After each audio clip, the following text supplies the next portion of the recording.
At a murder case, this is out of Minneapolis, that is back in court today. A real estate agent, you probably remember this, killed while at a bogus showing. One of the men convicted is getting a new trial. Jury selection starting today, so we'll hear from the victim's mother about the pain their family has gone through. And we also will sit down with the former Golden Valley police chief who resigned following 2 internal investigations. Our Mary McGuire has been tracking this situation for us and will tell us more about what Virgil Green had to say today. Also, we hear from Minneapolis mayoral candidates. They took part in a debate today. Their thoughts on homelessness and public safety in the city.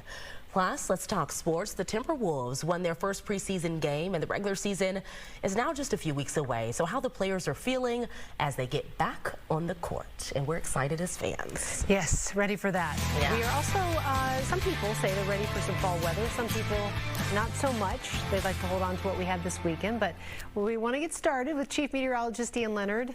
Your weather on the 9s and all of these questions about what. I don't always buy when people say, boy, do I want it fall. Because those people were all walking around today going, wow, certainly it's chilly. We don't know what we want. That is the bottom line. Bingo. That's exactly it. Look, I will tell you this. A little perspective is everything. Our average high for today's date is 64. You know, Saturday, record high of 91. That was the outlier if you're a bit of a statistical nerd. Nonetheless, it was windy. It was warm. For a lot of folks, it was gorgeous to hang on to our second summer sizzle. Now, today it definitely wasn't there. A high of 58, well below our average of 64. And across the region, hello, welcome. Here's October. 58 in Duluth and the cities, 60 in St. Cloud, 61 in Faribault and Owatonna. So you look at the map, decidedly different than we were all week last week. But here's the kicker. Now, you look outside, we've got these low-level stratus clouds. Didn't see a lot of sunshine today. So it was dull, it was gray, it was breezy, and it was cool. It is going to stay cool. Hey, look at me using air quotes. It is going to stay cool through midweek, and that's tomorrow and into the day Wednesday, with temperatures slightly better than where we were today. But as we begin to look to Thursday, Friday, Saturday, and Sunday, it's like summer goes, oh, I didn't mean to leave for a couple of days. I'm back. We'll talk about much, much, much warmer temperatures come next weekend. So much so that we'll be talking 10 to 20 degrees above average.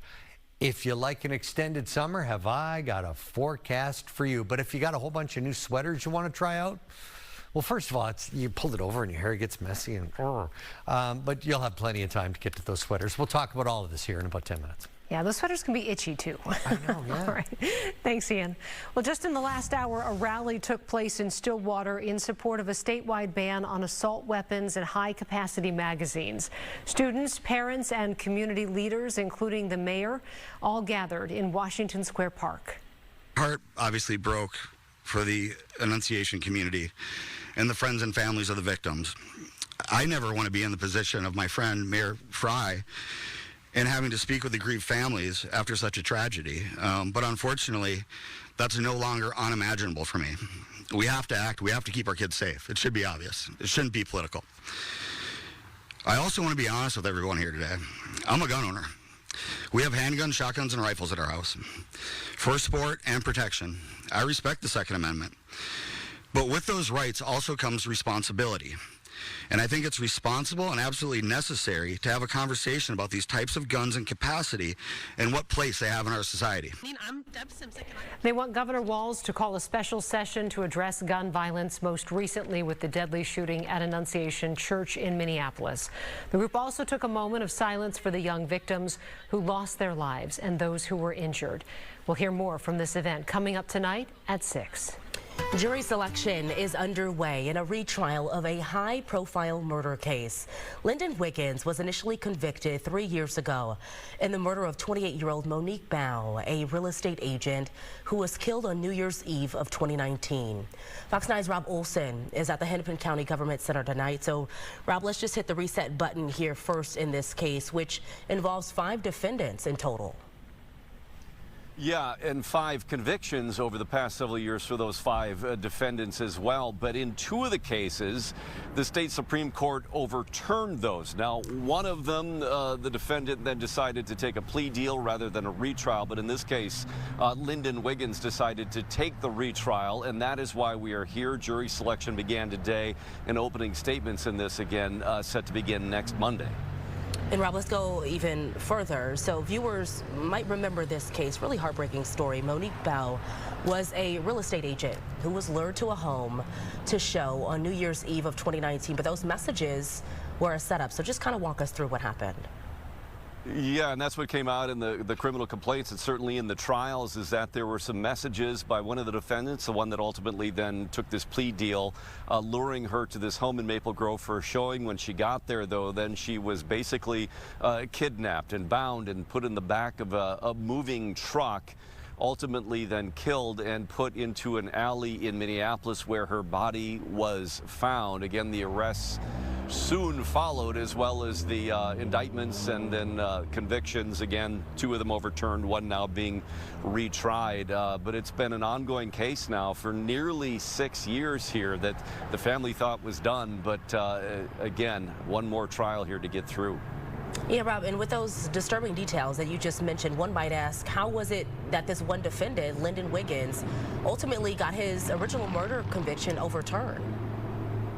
Yeah, and he was sentenced to life in prison without parole as well. His attorney had appealed the case on a couple of different grounds. One was denied, but the other one was essentially a technicality with jury instructions that went in his favor. So it was really just literally that, a technicality that then brings us back here to a retrial, with Wiggins then facing a jury again, and the family again facing going through yet another trial here. And Rob, a few years has passed now, and you spoke with Monique's mother today. How is the family doing, as, you know, this is kind of like them having to relive some of this all over again in court? Yeah, and many, many times over. She said it's extremely, extremely difficult. That, you know, I was telling her, you know, that time heals, but it seems like in this case, time is not letting you heal. And she said, no, I mean, we keep being reminded of what we're missing here. But she said she would prefer to have to go through this trial again than not have a trial at all and not get justice at all. Here's a bit of our conversation. I would rather go through this 100 times knowing that we're going to get justice for Monique. And I know, hopefully we get it this time and it stays. But again, I would rather go through it 100 times than not go through it at all.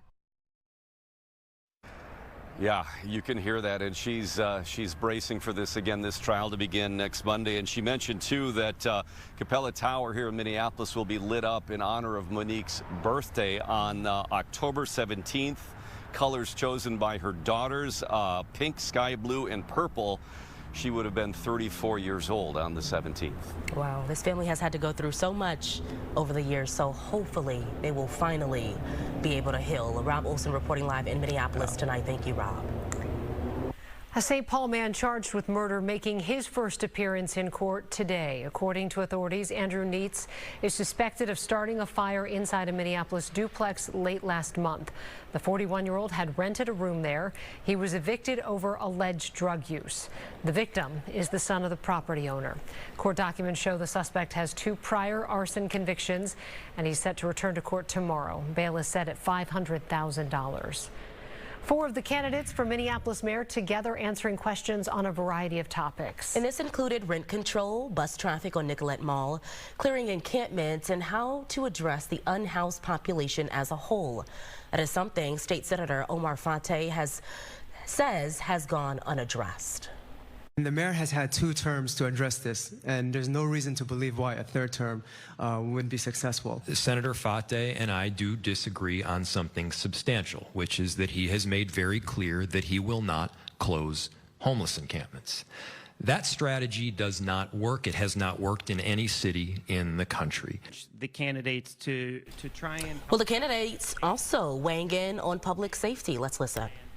What I would task the public safety commissioner and the chief of police to work on is a comprehensive violence intervention and reduction plan that is freshly refreshed every year. We need to hire more officers. We need to form partnerships with additional cities within the state of Minnesota to improve the pipeline that we have, and we have to work harder at doing it. We have to expand the pool of individuals that are applying. Really encourage them. So remember, Election Day, Tuesday, November 4th, is less than a month away. And in St. Paul tonight, there's a mayoral candidate forum. It is happening in about an hour and a half at 6:30 at Gloria Dei Lutheran Church on Snelling Avenue.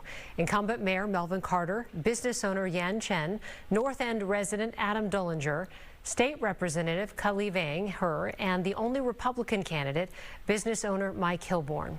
Our So Young Kim will be there tonight and have more on this tonight at 9 and 10.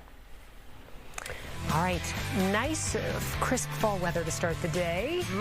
Big change from the weekend. Yeah, I threw on my fall attire. I was like, look, it's getting a little chilly. Okay, so are we getting a preview? Is this the, maybe we should do like a little runway, like. So yeah, is fall attire cardigan, hoodie, the brown, flannel? the little, brown rust, those kind of colors. I was like, what gives fall? I guess I could throw on this little turtleneck. It's like a little halfway turtleneck. You're not buying it? No, I'm totally buying it. I always love, I think there should be a show. Okay. Excuse me, we're just going to talk about something other than weather. I think there should be a show where you ask people, why did you chose what you're wearing today? Because, I mean, it's not about what you're wearing. It's like, why you went, oh, that's the one. And Simone's got one of those closets that she pushes a button and everything rolls by. I wish. And those big racks. And she's like, no. Next. Oh, stop. Rewind. And it all comes back and it goes up and down and sideways. I don't have one of those. I'm generally blue-gray. Yeah, well, you have to be at the green. At the wall. And that's one thing people, if I wear anything that is way too on the light scale, I have that one light gray suit, it turns purple when we're on the air. I'll wear it tomorrow just so we can all have fun. It is weird because people start emailing you and texting you. Yeah, why are you wearing a purple suit? Yeah, I'm like, what's wrong? Dude, it's what's not wrong purple. With you? But yeah, I mean, I'd love to know why people are wearing. Let's talk weather. Okay, high temperatures today, certainly not high. This after 90s on Saturday with the warm, blustery wind. 58 is where we topped out in the metro this afternoon. Now, as we head through this evening, I talked about a freeze watch earlier. Bam, there it is. It comes right down to the northern metro, and it is going to be a little on the chilly side as we get up tomorrow morning. We're not talking about a killer frost, but it is possible that some of those real sensitive plants could just kind of go bye-bye as we wake up tomorrow morning in the next couple of days. Coldest morning of the week is yet to come on Wednesday, but then we're talking about a big warm-up.